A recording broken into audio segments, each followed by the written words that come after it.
नमस्कार दोस्तों, स्वागत है आप सभी का मेरे YouTube चैनल में। दोस्तों, आज हम लोग एडुटेरिया का बिहार दरोगा का प्रैक्टिस सेट देख रहे हैं, जिसमें हम लोग पीछे 5 प्रैक्टिस सेट देख चुके हैं। आज हम लोग छठा प्रैक्टिस सेट देखेंगे, जो बहुत ही महत्वपूर्ण प्रश्नों का संग्रह इसमें दिया हुआ है, जो किसी भी एग्ज़ाम की दृष्टि से ये नहीं समझिए कि ये दरोगा का है तो दरोगा के लिए ही मतलब फ़ायदा करेगा, हर एग्ज़ाम के लिए फ़ायदा करेगा। तो चलिए बिना देरी किए हुए आज शुरू करते हैं आज का पहले प्रश्न से। पहला प्रश्न क्या कहता है? पहला प्रश्न कहता है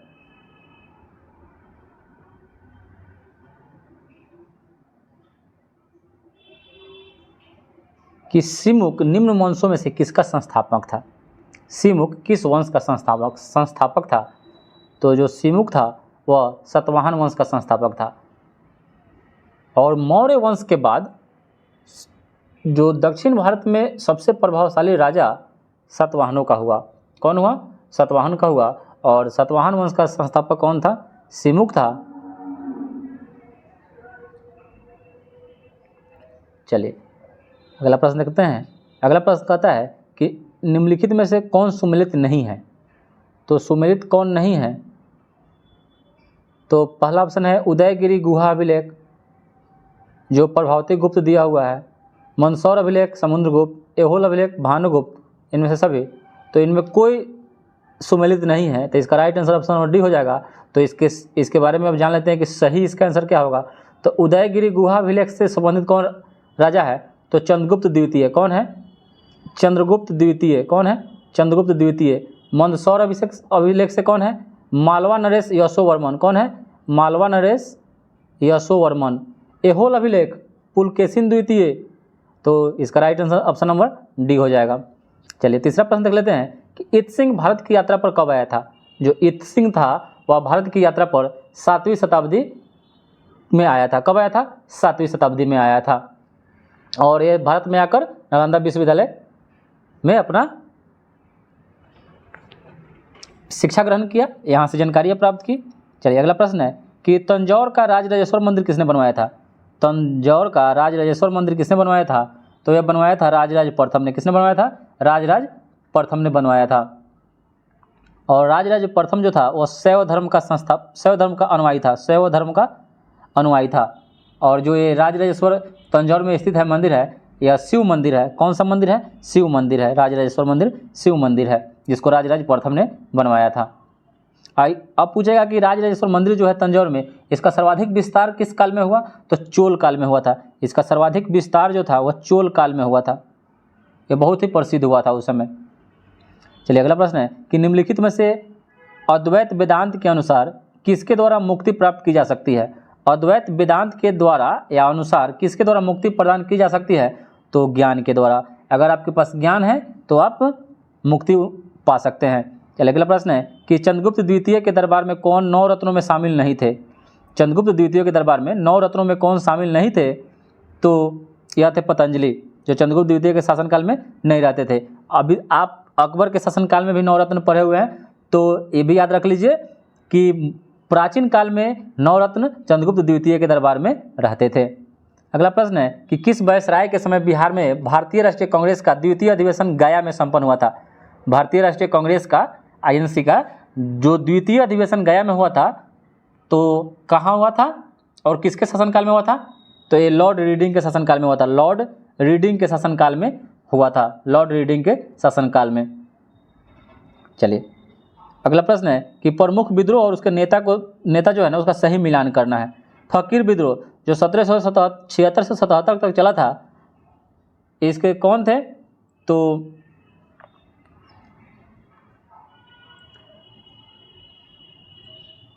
फकीर विद्रोह मजनून शाह एवं चिराग अली, इसका राइट आंसर है। भील विद्रोह जो 1825 से 1831 तक चला था, यह सेवाराम, सही है। चुआरो विद्रोह दुर्जन सिंह 1797 से 1798 ईस्वी तक, सही है। और चेरो विद्रोह जो भूषण सिंह के शासनकाल में हुआ था, तो इसका राइट आंसर हो जाएगा ए, इसमें सभी सही है। अगला है कि रैयतवारी व्यवस्था के संबंध में कौन सा कथन सत्य है? तो रैयतवारी व्यवस्था के संबंध में जो कथन है वह सही कौन है? तो इसका राइट आंसर हो जाएगा इस व्यवस्था में किसानों को भूमि का स्वामी बना दिया गया। इस व्यवस्था में किसानों में सीधा लगान लिया जाता था, किसानों से सीधा लगान लिया जाता था। यह थॉमस मुनरो का मौलिक विचार था और इसे मद्रास एवं बंगाल प्रेसिडेंसी के कुछ हिस्से में पेश किया गया था। तो जो रैयतवाड़ी व्यवस्था था वह मद्रास और बंगाल प्रेसिडेंसी के कुछ हिस्सों में पेश किया गया था।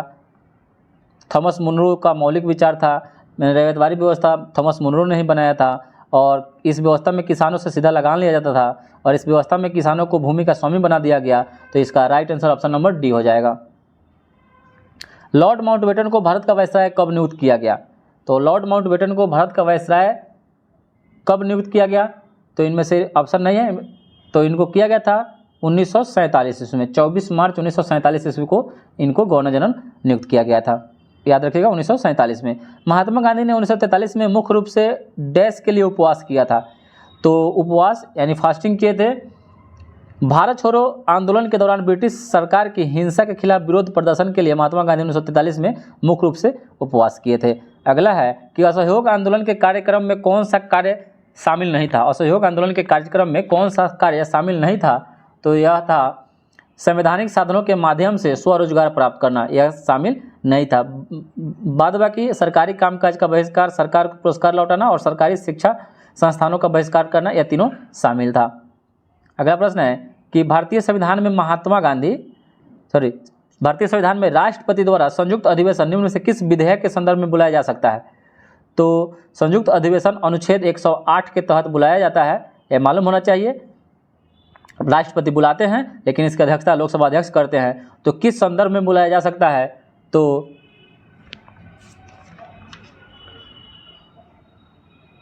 साधारण विधेयक और वित्तीय विधेयक, साधारण विधेयक और वित्तीय विधेयक के संदर्भ में बुलाया जा सकता है, लेकिन संविधान संशोधन विधेयक और धन विधेयक में नहीं बुलाया जा सकता है। 1946 में गठित अंतरिम सरकार में कार्यपालिका परिषद के उप सभापति कौन थे? तो ये थे जवाहरलाल नेहरू। कौन थे? जवाहरलाल नेहरू। 1946 में गठित अंतरिम सरकार में कार्यपालिका परिषद के उप सभापति जवाहरलाल नेहरू थे। अगला प्रश्न है कि भारत के मूल संविधान में राज्यसभा सदस्यों के लिए कार्यकाल निर्धारित किया गया है। तो राज्यसभा सदस्यों के लिए कार्यकाल निर्धारित किया गया है। मूल संविधान में राज्यसभा के सदस्यों के लिए कार्यकाल कोई निर्धारित नहीं किया गया था, कोई निर्धारित नहीं किया गया था। उस समय अवधि कोई निर्धारित नहीं किया था, इसे संसद पर छोड़ दिया गया था। लेकिन 1951 के जनगणना के आधार पर 6 वर्ष राज्यसभा संसद का सदस्य का जो कार्यकाल 6 वर्ष का होगा, ठीक है, और मूल संविधान में नहीं था। अगला प्रश्न है कि निम्नलिखित में से किसमें भारतीय संविधान के अंतर्गत सामान्य नागरिक संहिता का उपबंध शामिल है?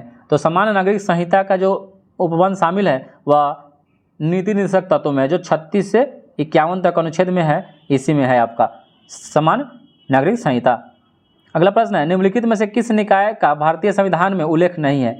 तो भारतीय संविधान में किस निकाय का उल्लेख नहीं है? तो क्षेत्रीय परिषद का नहीं है। क्षेत्रीय परिषद का 1971 में जब 1971 में अलग कर उत्तर पूर्व क्षेत्रीय परिषद का गठन किया गया था। अभी भारत में 5 क्षेत्रीय परिषद है, तो क्षेत्रीय परिषद संविधान में इसका उल्लेख नहीं है। कैबिनेट है, वित्त आयोग है, अंतर्राज्यीय परिषद है, वित्त आयोग अनुच्छेद 280 में है, अंतर्राज्यीय 263 में है, ठीक है। अगला प्रश्न है कि उच्च न्यायालय के मुख्य क्षेत्राधिकार निम्नलिखित में से कौन सा से नहीं है? उच्च न्यायालय के मुख्य क्षेत्राधिकार निम्नलिखित में से कौन सा से नहीं है? तो इसका राइट आंसर हो जाएगा परामर्शदायी क्षेत्राधिकार। परामर्शदायी क्षेत्राधिकार उच्च न्यायालय के क्षेत्राधिकार से नहीं है। भारतीय संविधान के अनुच्छेद 143 के तहत परामर्शदायी क्षेत्राधिकार सिर्फ उच्चतम न्यायालय यानी सुप्रीम कोर्ट के पास है, ठीक है। चलिए अगला प्रश्न, निम्नलिखित में से किस राज्य में विधान परिषद नहीं है? तो वर्तमान में 6 राज्यों में विधान परिषद है। 6 राज्यों में विधान परिषद है, कौन कौन है? तो उत्तर प्रदेश है, आंध्र प्रदेश है, महाराष्ट्र है, बिहार है, तेलंगाना है और कर्नाटक है, ठीक।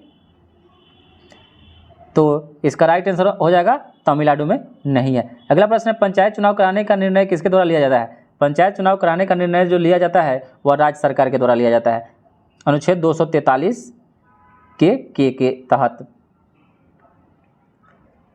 अगला प्रश्न है, भारत के सर्वोच्च न्यायालय के कार्यवाहक मुख्य न्यायाधीश की नियुक्ति कौन करता है? भारत के सर्वोच्च न्यायालय के कार्यवाहक मुख्य न्यायाधीश की नियुक्ति भारत के राष्ट्रपति करते हैं। कौन करते हैं? राष्ट्रपति करते हैं। अगला प्रश्न है कि निम्नलिखित में से कौन सा संविधान संशोधन 8वीं अनुसूची के भाषा से संबंधित नहीं है? तो यह है 36वां संविधान संशोधन। जो 36वां संविधान संशोधन 1975 में हुआ था, इसमें क्या किया गया था? सिक्किम को भारत का 22वां राज्य निर्धारित किया गया था या बनाया गया था। ठीक है, लेकिन अब ऑप्शन नंबर देख लेते हैं। 21वां संविधान संशोधन 1967 में हुआ था, उसमें आपको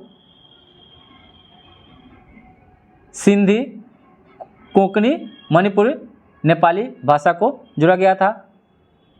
71वां संविधान संशोधन 1992 में हुआ था, मैथिली, बोडो और संथाली और डोगरी को जोड़ा गया था। और 92वां जो संविधान संशोधन हुआ था, उसमें 92वें संविधान संशोधन में डोगरी को जोड़ा गया था। 92वें संविधान संशोधन में डोगरी को और 71वें संविधान संशोधन में बोडो, मैथिली और संथाली को। चलिए अगला प्रश्न है, एशियाई जंगली गधा कहाँ पाया जाता है? तो एक कच्छ के रण में पाया जाता है। कहाँ पाया जाता है? कच्छ के रण। और कच्छ के रण कहाँ है? तो गुजरात में है।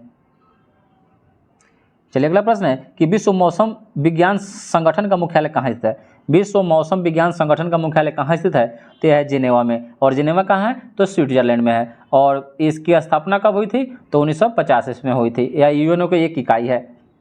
अगला प्रश्न है कि किस बायोम में सबसे कम तापांतर पाया जाता है? किस बायोम में सबसे कम तापांतर पाया जाता है? तो यह सदाबहार वर्षा वन बायोम में। सदाबहार वर्षा वन बायोम में सबसे कम तापांतर पाया जाता है।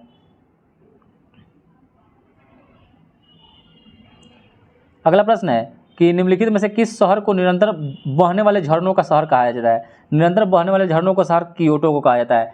किसको कहा जाता है? कियोटो को कहा जाता है। और क्वीन ऑफ एड्रियाटिक वेनिस को कहा जाता है। और ये वेनिस कहाँ है? इटली में है। और एंटलीज का मोती एक क्यूबा को कहा जाता है। और हवा वाला शहर या गार्डन सिटी शिकागो यूएसए को कहा जाता है। अगला प्रश्न है कि गोल्फ की गेंद का वजन कितना होता है? तो गोल्फ की गेंद का जो वजन होता है वह 45.94 ग्राम, यानी 45.94 ग्राम होता है। और गोल्फ खेल का जो आधुनिक गोल्फ का खेल होता है ना, सब सर्वप्रथम स्कॉटलैंड में हुआ था। कहाँ हुआ था? स्कॉटलैंड में। अगला प्रश्न है कि वाचस्पति पुरस्कार किस क्षेत्र में दिया जाता है? वाचस्पति पुरस्कार जो है वह किस क्षेत्र में दिया जाता है? तो यह संस्कृत साहित्य के क्षेत्र में दिया जाता है और के बिरला फाउंडेशन के द्वारा दिया जाता है। अगला प्रश्न है, निम्नलिखित में से किस व्यक्ति को गुरुजी के नाम से जाना जाता है? तो गुरुजी के नाम से एमएस गोलवलकर को जाना जाता है। एमएस गोलवलकर को गुरुजी के नाम से जाना जाता है। लेकिन गुरुदेव के नाम से रविन्द्रनाथ टैगोर को और मदन मोहन मालवीय को महामाना के नाम से जाना जाता है। और चकवर्जी राजगोपाली को राजा जी के नाम से जाना जाता है। अगला प्रश्न है कि लीम और नुरालिम किस राज्य का प्रमुख लोक नृत्य है? लीम और नुरालिम जो है यह नागालैंड का है। नागालैंड का प्रमुख लोक नृत्य है, यानी फोक डांस है। अगला प्रश्न है कि केंद्रीय खनन अनुसंधान संस्थान कहाँ है? तो यह धनबाद में है। कहाँ है? धनबाद में स्थित है। और रांची में क्या है? भारतीय लौह अनुसंधान संस्थान। और जादूगोड़ा में क्या है? और जमशेदपुर में। तो याद रखिएगा, भारतीय लौह अनुसंधान संस्थान रांची में है, केंद्रीय ईंधन अनुसंधान संस्थान जलगोरा में है, और प्लाज्मा राष्ट्रीय अनुसंधान संस्थान गांधीनगर में, और राष्ट्रीय समुद्री विज्ञान संस्थान गोवा में है। अगला प्रश्न है कि भारतीय औद्योगिक विकास बैंक आईडीबीआई की स्थापना कब हुई थी? तो यह हुई थी 1964 ईस्वी में। कब हुई था? 1964 ईस्वी में। अगला प्रश्न है कि मेघालय के नए राज्यपाल कौन बनाए गए हैं? तो मेघालय के नए जो राज्यपाल बनाए गए हैं वह बनाए गए हैं पी चौहान को। पी चौहान को मेघालय का नए राज्यपाल बनाया गया है। जबकि लक्ष्मण आचार्य को सिक्किम का राज्यपाल बनाया गया है। झारखंड का सीपी राधाकृष्णन, झारखंड का नया राज्यपाल सीपी राधाकृष्णन को बनाया गया है। झारखंड के राज्यपाल हैं। तो मेघालय का हो जाएगा पी चौहान। अगला प्रश्न है कि शैली ऐप को किस सरकार द्वारा जारी किया गया है? शैली ऐप है जो किस सरकार के द्वारा जारी किया गया है? तो यह किया गया है उत्तराखंड सरकार के द्वारा, या केरल सरकार के द्वारा जारी किया गया है शैली ऐप। शैली जो ऐप है उत्तराखंड सरकार के द्वारा जारी किया गया है, जिसका उद्देश्य है राज्य के लोगों को जीवन शैली है उसको सुधार करना। अगला प्रश्न है कि दस्तलिक 4 जो युद्धाभ्यास 2023 का आयोजन कहाँ किया गया? तो यह है उत्तराखंड में किया गया। दस्तलिक 4 युद्धाभ्यास 2023 का आयोजन कहाँ किया गया? उत्तराखंड में किया गया है। अगला प्रश्न है कि जल संरक्षण पर पहला अखिल भारतीय शिखर सम्मेलन का आयोजन नई दिल्ली में किया गया, इसका विषय क्या था? जल संरक्षण पर पहला अखिल भारतीय शिखर सम्मेलन का आयोजन नई दिल्ली में किया गया, इसका थीम क्या था, यानी विषय क्या था? तो ये था वाटर विजन @2047, वाटर विजन @2047। अगला प्रश्न है कि अर्जुन अवार्ड 2022 से सम्मानित श्री अमित का संबंध किस खेल से है? तो यह है बॉक्सिंग। और अर्जुन अवार्ड में 15 लाख रुपया इनाम की राशि दी जाती है। और 2022 में कुल कितने व्यक्तियों को दिया गया है? तो 25 खिलाड़ियों को अर्जुन पुरस्कार दिया गया, उसी में से एक हैं श्री अमित, जिनका संबंध बॉक्सिंग खेल से है। अगला प्रश्न है कि राजा राम मोहन राय पुरस्कार 2023 से सम्मानित किसे किया गया है? तो राजा राम मोहन राय पुरस्कार से सम्मानित किया गया है 2023 में बीके प्रसाद को। किसको किया गया है? बीके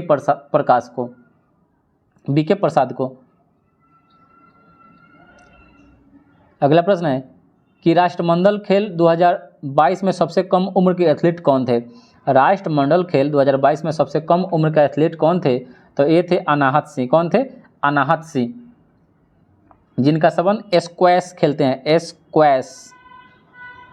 अनाहत सिंह का संबंध स्क्वैश खेल से है। और राष्ट्रमंडल खेल 2022 का जो आयोजन कहाँ किया गया था? बर्मिंघम, इंग्लैंड में किया गया था। अगला प्रश्न है कि किस खिलाड़ी के नाम पर रायबरेली स्थित हॉकी स्टेडियम का नाम रखा गया है? तो यह रानी रामपाल के नाम पर रखा गया है, जो अभी वर्तमान में महिला हॉकी टीम के कप्तान हैं। अगला प्रश्न है कि वर्ष 2023 में किसे एबल पुरस्कार चुना गया है? तो एबल पुरस्कार 2023 में लुइस कैफरेली को चुना गया है। लुइस कैफरेली को एबल पुरस्कार दिया गया है, जो मैथमेटिक्स के क्षेत्र में दिया जाता है। और मैथमेटिक्स के क्षेत्र में लुइस एबल पुरस्कार को क्या कहा जाता है? ऑस्कर पुरस्कार कहा जाता है। अगला प्रश्न है कि किसने कॉल बिफोर यू डिग नामक ऐप जारी किया है? कॉल बिफोर यू डिग नामक ऐप जारी किया है, तो यह किए हैं नरेंद्र मोदी। किसने किया है? कॉल बिफोर यू डिग नाम से ऐप जारी किए हैं नरेंद्र मोदी। इसमें क्या है? इसका संबंध है ना सड़क खुदाई से है। नरेंद्र मोदी ने इसको 2023 में मार्च में किए हैं। इसका संबंध सड़क खुदाई से है, कॉल बिफोर यू डिग। अगला प्रश्न है कि किस देश में हाल ही में घोड़े यात्रा त्यौहार को मनाया गया है? तो घोड़े यात्रा त्यौहार को मनाया गया है, वह मनाया गया है नेपाल में। कहाँ मनाया गया है? नेपाल में मनाया गया है। घोड़े यात्रा त्यौहार नेपाल में मनाया गया है। अगला प्रश्न है कि अंतर्राष्ट्रीय वन दिवस 2021 का विषय यानी थीम क्या था? तो 2021 का जो थीम था फॉरेस्ट एंड हेल्थ। क्या था? फॉरेस्ट एंड हेल्थ, यानी वन और स्वास्थ्य।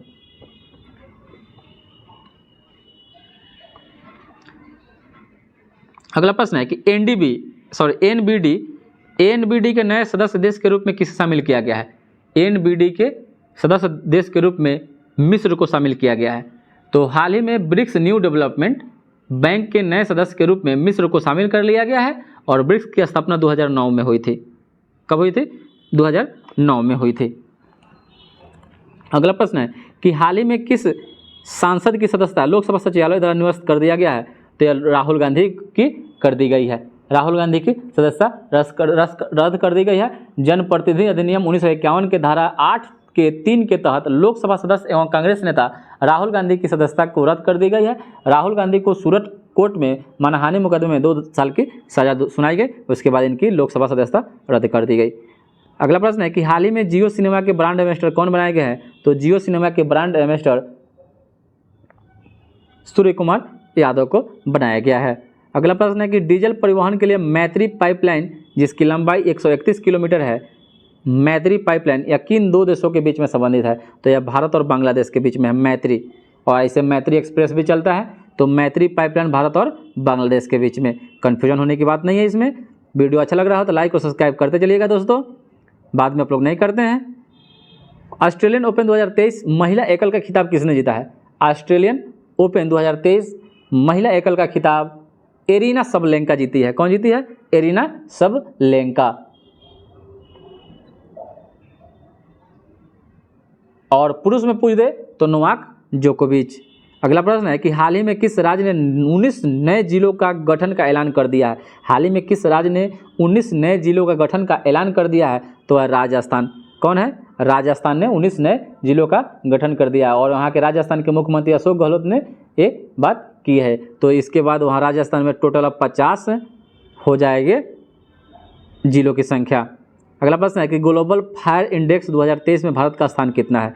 ग्लोबल फायर इंडेक्स 2023 में भारत का स्थान जो है चौथा है। कौन सा है? चौथा है, जबकि पहला स्थान अमेरिका का है और दूसरा रूस और तीसरा पर चीन है, चौथा पर भारत है। अगला प्रश्न है कि एक देश एक उर्वरक योजना को किसके द्वारा लॉन्च किया गया है। एक देश और एक उर्वरक योजना को किसके द्वारा लॉन्च किया गया है? तो ये किया गया है नरेंद्र मोदी के द्वारा।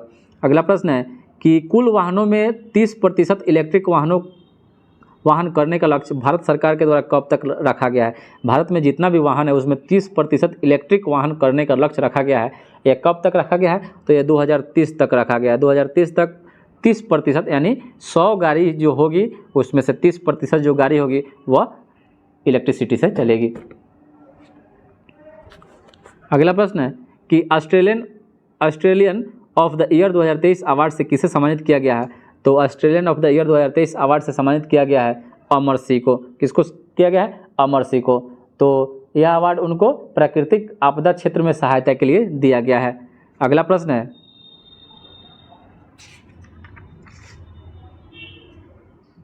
बोला टिनुबू कहाँ के नए राष्ट्रपति बने हैं। बोला टिनुबू कहाँ के नए राष्ट्रपति बन गए हैं? तो ये नाइजीरिया के बन गए हैं, नाइजीरिया के बन गए हैं। और वियतनाम के जान लीजिए राष्ट्रपति ओ वान योंग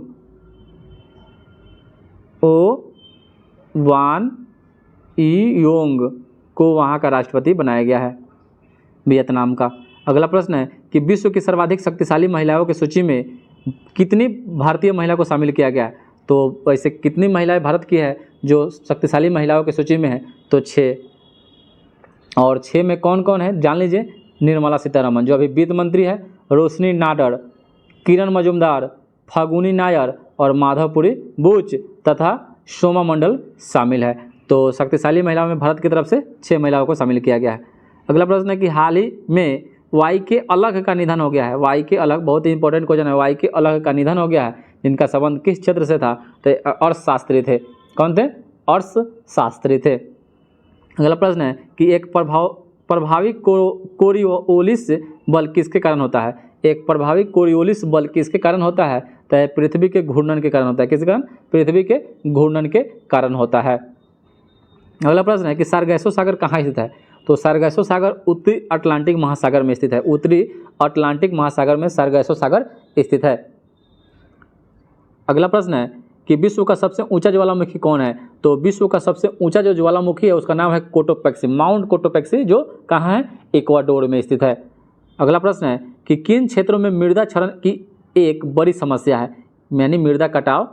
तो यह है उष्णकटिबंधीय वन प्रदेशों में। उष्णकटिबंधीय वन प्रदेशों में मृदा क्षरण एक बहुत बड़ी समस्या है। अगला प्रश्न है निम्नलिखित में से कौन सी श्रृंखला भारत के केवल एक राज्य में ही फैली हुई है। तो वह कौन सी श्रृंखला है जो भारत के एक ही राज्य में फैली हुई है? तो वो अजंता है। और कहाँ है? तो यह महाराष्ट्र में फैली हुई है। अगला प्रश्न है कि निम्नलिखित में से कौन एक ब्रह्मपुत्र की सहायक नदी नहीं है। तो ब्रह्मपुत्र की सहायक नदी नहीं है तो दिबांग, कामेंग, लोहित, तो इनमें से कोई नहीं। तो जान लीजिए कि ब्रह्मपुत्र नदी का जो उद्गम जो है तिब्बत के मानसरोवर झील से है और इसकी लंबाई 2918 किलोमीटर है, 2918 किलोमीटर। और दिबांग, लोहित, कामेंग इनमें से कोई सभी इसकी सहायक नदियाँ नहीं है। अगला प्रश्न है कि इंदिरा गांधी नहर का उद्गम स्थल है। तो इंदिरा गांधी नहर का जो उद्गम स्थल है वह हरिके बैराज से है। कहाँ से है? हरिके बैराज। और हरिके बैराज जो है बैराज सतलज तथा ब्यास नदी के तट पर स्थित है। और इंदिरा गांधी नहर परियोजना भारत की सबसे बड़ी नहर प्रणाली परियोजना है। अगला प्रश्न है कि भारत में सर्वाधिक क्षेत्रफल में किस प्रकार की मिट्टी का विस्तार पाया गया है या पाया जाता है। तो यह है जलोढ़ मिट्टी। जलोढ़ मिट्टी का जो विस्तार है सर्वाधिक पाया जाता है। अगला प्रश्न निम्नलिखित में से ऑक्जेलिक एसिड का प्राकृतिक स्रोत क्या है। तो ये टमाटर है। क्या है? टमाटर है। ऑक्जेलिक एसिड टमाटर में पाया जाता है। इमली में टार्ट्रिक एसिड, खट्टा दूध में लैक्टिक और चींटी के डंक में फॉर्मिक एसिड। अगला प्रश्न है कि लुई पाश्चर को किस स्रोत के लिए जाना जाता है। लुईस पास्चर को किस स्रोत के लिए जाना जाता है?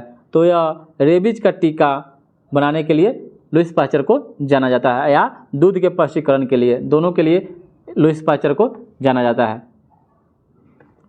और पोलियो का टीका जॉन साल्क के द्वारा लगाया गया था, ठीक है, याद रखिएगा।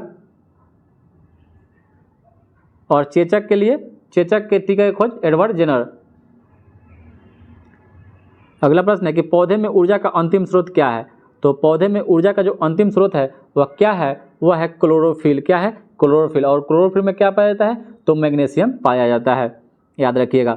निम्नलिखित में से किस पौधे में पादपकाय के एक हिस्से से दूसरे हिस्से में जल एवं अन्य पदार्थों के संवहन हेतु विशिष्ट ऊतक मौजूद होते हैं? तो वह मार्सिलिया उसको बोलते हैं। क्या बोलते हैं? मार्सिलिया बोलते हैं। अगला प्रश्न है कि चेचक स्मॉल पॉक्स जिसको बोलते हैं किस वायरस के कारण होता है? तो स्मॉल पॉक्स चेचक जो होता है वह वेरिसेला वायरस के कारण होता है। किस कारण होता है? वेरिसेला वायरस के कारण होता है। अगला प्रश्न है कि अंडे को अंडाशय से गर्भाशय तक किसके द्वारा लाया जाता है? अंडे को अंडाशय से गर्भाशय तक किसके द्वारा लाया जाता है? तो ये अंडवाहिका के द्वारा लाया जाता है। किसके द्वारा?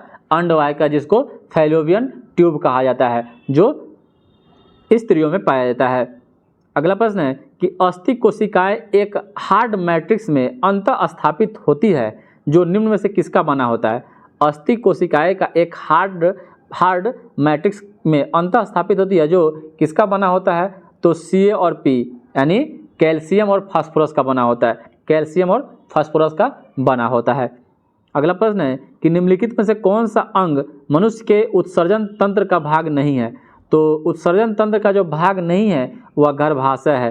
बाद बाकी गुर्दा, मूत्रवाहिनी और मूत्रमार्ग है, और गर्भाशय ये उत्सर्जन तंत्र का भाग नहीं है। अगला प्रश्न है मानव शरीर की सबसे बड़ी धमनी कौन सी है? तो मानव शरीर की सबसे बड़ी धमनी का नाम है महाधमनी। क्या है? महाधमनी, जिसको एरोटा बोलते हैं। क्या बोलते हैं? एरोटा बोलते हैं। अगला प्रश्न है कि विज्ञान की वह शाखा कौन सी है जिसका उद्देश्य मानव जनसंख्या अनुवांशिकी गुणवत्ता में सुधार लाना है? तो यह है यूजेनिक्स। उसका नाम है यूजेनिक्स। क्या है? यूजेनिक्स। अगला प्रश्न है कि कोशिका की वह बाह्यतम आवरण कौन सा है जो कोशिका के अवयवों को उसके बाह्यतम वातावरण से अलग करता है? कोशिका की वह बाह्यतम आवरण कौन सा है जो कोशिका के अवयवों को उसके बाह्यतम वातावरण से अलग करता है? उसका नाम है प्लाज्मा झिल्ली। क्या है? प्लाज्मा झिल्ली। अगला प्रश्न है कि निम्नलिखित में से क्या समानता है? Carbon, silicon, boron, arsenic. तो यह सभी गैर धातु है। क्या है? ये सभी गैर धातु है, सभी गैर धातु है। अगला प्रश्न है कि गर्म करने पर कैल्शियम कार्बोनेट का कैल्शियम ऑक्साइड और कार्बन डाइऑक्साइड में अपघटन निम्नलिखित में से किस अभिक्रिया का उदाहरण है? तो यह है तापीय अपघटन अभिक्रिया। तापीय कैल्शियम ऑक्साइड, कैल्शियम कार्बोनेट का कैल्शियम ऑक्साइड और कार्बन डाइऑक्साइड में अपघटन हो जाना गर्म करने पर, यह तापीय अपघटन अभिक्रिया का उदाहरण है। अगला प्रश्न है कि फिनोफ्थलीन को सिरके में डालने पर घोल का रंग कैसा हो जाएगा? अगर फिनोफ्थलीन को सिरका में अगर डाल देंगे तो उसका घोल का जो रंग हो जाएगा वह रंगहीन हो जाएगा, यानी कलर लेस हो जाएगा। अगला प्रश्न है कि निम्नलिखित में से कौन सा संतृप्त हाइड्रोकार्बन है? तो संतृप्त हाइड्रोकार्बन, सैचुरेटेड हाइड्रोकार्बन कौन सा है? तो वह है मीथेन। कौन सा है? मीथेन। जिसमें एकल बंध होता है उसे संतृप्त हाइड्रोकार्बन कहा जाता है। जैसे meth, eth, prop, but, pent, hex, hept, oct, non, dec जो होता है ये सभी संतृप्त हाइड्रोकार्बन जिसमें लगा रहता है, जैसे मीथेन, प्रोपेन, ब्यूटेन। अगला प्रश्न है कि सोने को तांबे के साथ किस लिए मिश्रित किया जाता है? सोने को तांबे के साथ किस लिए मिश्रित किया जाता है? क्योंकि सोने को कठोर बनाने के लिए। सोना को तांबा के साथ मिश्रित किया जाता है सोना को कठोर बनाने के लिए। अगला प्रश्न है कि निम्नलिखित में से कौन सी धातु उभयधर्मी ऑक्साइड बना सकती है? तो उभयधर्मी धातु जो है ना वह जिंक बना सकती है, Zn। अगला प्रश्न है कि जल शोधन के लिए निम्नलिखित में से किसका प्रयोग किया जाता है? तो जल शोधन के लिए एलम, पोटास एलम का प्रयोग करते हैं, एलम का, फिटकिरी। अगला प्रश्न है कि डाल्टन का सिद्धांत निम्नलिखित में से किस नियम पर आधारित है? John Dalton. तो जॉन डाल्टन ने रासायनिक संयोजन का सिद्धांत जो है रासायनिक संयोजन पर आधारित है। अगला प्रश्न है कि निम्नलिखित में से कौन सी विशेषता एक आदर्श ट्रांसफार्मर में होता है? एक आदर्श ट्रांसफार्मर में वो विशेषता होती है, उसका कुंडलों में प्रतिरोध नहीं होता है, क्रोड में किसी प्रकार की हानि नहीं होती है, क्रोड में अनंत पारगम्यता यानी चुंबकशीलता होती है। इनमें से सभी, तो इसका राइट आंसर हो जाएगा इनमें से सभी। अगला प्रश्न है कि एक कंडक्टर का प्रतिरोध किसके व्युत्क्रमानुपाती होता है? तो एक कंडक्टर का जो प्रतिरोध होता है वह अनुप्रस्थ काट के क्षेत्रफल के व्युत्क्रमानुपाती होता है। अगला प्रश्न है कि स्मॉल जी के मान की ऐसा इकाई वही है जो किसकी इकाई है? तो या त्वरण की, तो मीटर पर सेकेंड स्क्वायर जो होता है दोनों का होता है। अगला प्रश्न है कि हवा की गति को मापने के लिए किस उपकरण का प्रयोग करते हैं? तो हवा की गति को मापने के लिए एनीमोमीटर का प्रयोग करते हैं। किसका? एनीमोमीटर का प्रयोग हवा की गति मापने के लिए किया जाता है। अगला प्रश्न है कि यदि वायु प्रतिरोध को नगण्य माने तो मुक्त रूप से गिरते हुए पिंड की स्थितिज ऊर्जा और गतिज ऊर्जा का योग क्या होगा? यानी काइनेटिक एनर्जी और पोटेंशियल एनर्जी का योग क्या होगा? तो यह हो जाएगा स्थिर यानी कांस्टेंट रहेगा। अगला प्रश्न है निम्नलिखित में से कौन सी ऊर्जा ऊंचाई के साथ बढ़ता या घटता है? तो वह कौन सी ऊर्जा जो है ऊंचाई के साथ बढ़ती है? तो है स्थितिज ऊर्जा। जैसे मान लीजिए कि एक जगह ईंट ऐसे एक पर एक करके रख देंगे तो उसमें स्थितिज ऊर्जा होता है, तो ऊंचाई के साथ स्थितिज ऊर्जा बढ़ती है, तो यह राइट आंसर इसकी स्थितिज ऊर्जा हो जाएगी। अगला प्रश्न है कि डेयरी में प्रयोग किए जाने वाले दूध से क्रीम को अलग करने की प्रक्रिया को क्या कहते हैं? डेयरी में प्रयोग किए जाने वाले दूध से क्रीम को अलग करने की प्रक्रिया को अपकेंद्रीकरण कहते हैं। क्या कहते हैं? अपकेंद्रीकरण कहते हैं। अगला प्रश्न है कि भारतीय बैंकों की विदेशों में सर्वाधिक शाखाएं किस देश में है? तो यह है यूके में। अगला प्रश्न है कि यदि किसी मुद्रा का विनिमय मूल्य अन्य मुद्राओं की तुलना में जानबूझकर कम कर दिया जाता है तो इसे उस मुद्रा को क्या कहते हैं? तो इसे उस मुद्रा का अवमूल्यन कहते हैं। क्या कहते हैं? अवमूल्यन कहते हैं। यदि किसी मुद्रा का विनिमय मूल्य अन्य मुद्राओं की तुलना में जानबूझकर कम कर दिया जाए तो इसे उस मुद्रा का अवमूल्यन कहते हैं।